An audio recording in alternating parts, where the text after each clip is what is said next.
So magandang araw po sa ating lahat at lalo na sa mga tagapagsubaybay sa ating mga video at sa aking mga viewers at sa aking mga subscribers at lalo na mga par sa aking mga bashers.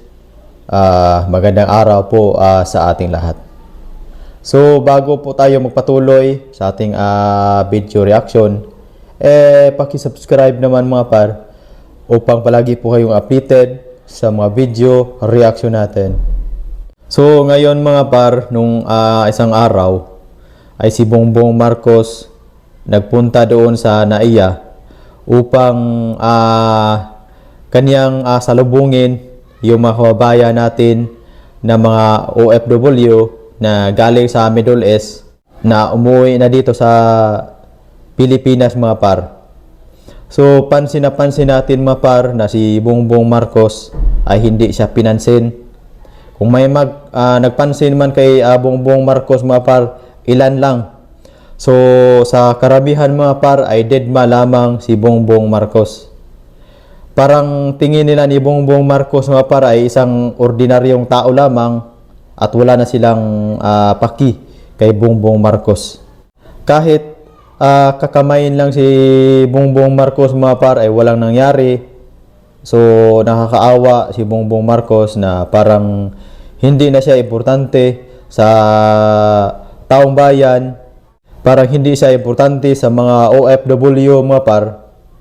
Kasi kitang-kita naman natin sa video, sa mga pictures na parang dinadaanan ng si Bongbong Marcos, hindi siya pinansin.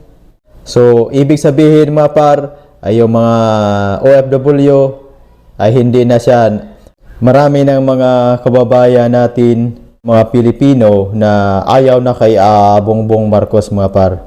So kitang-kita naman natin sa mga video na hindi siya pinansin, hindi siya kinakamayin lang, walang nagpasalamat sa kanya at dinaanan lang si Bongbong Marcos mga par doon sa NAIA. At parang ordinaryong tao lamang na lang si Bongbong Marcos mga par.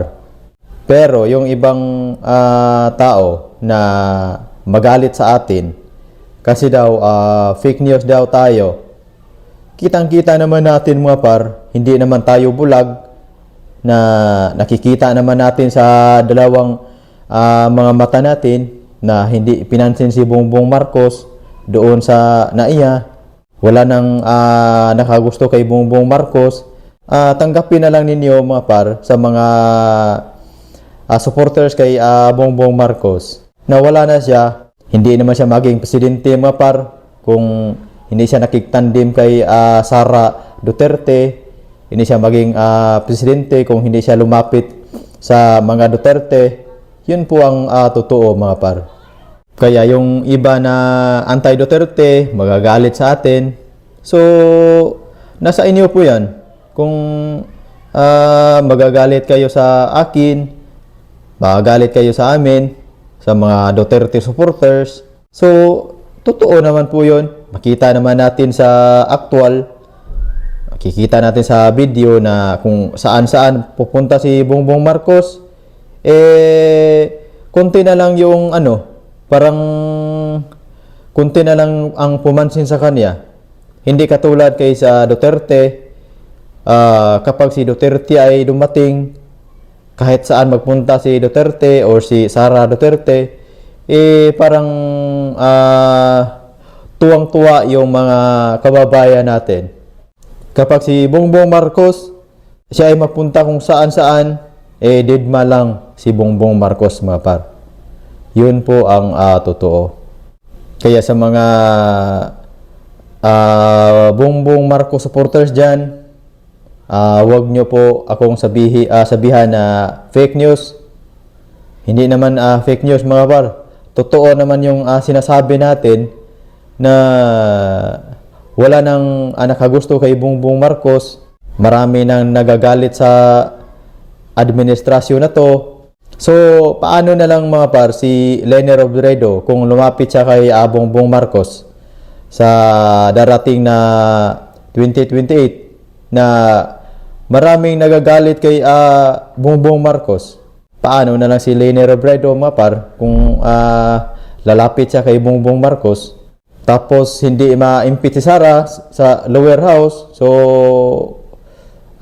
walang makapapigil kay Sara Duterte mga par sa 2028, siya na ang maging presidente. So yung mga congressman na buhaya, mas mabuti ba magdasal na lang kayo para hindi kayo makulong sa 2028. So magandang araw po sa ating lahat at maraming salamat po sa inyong panunood.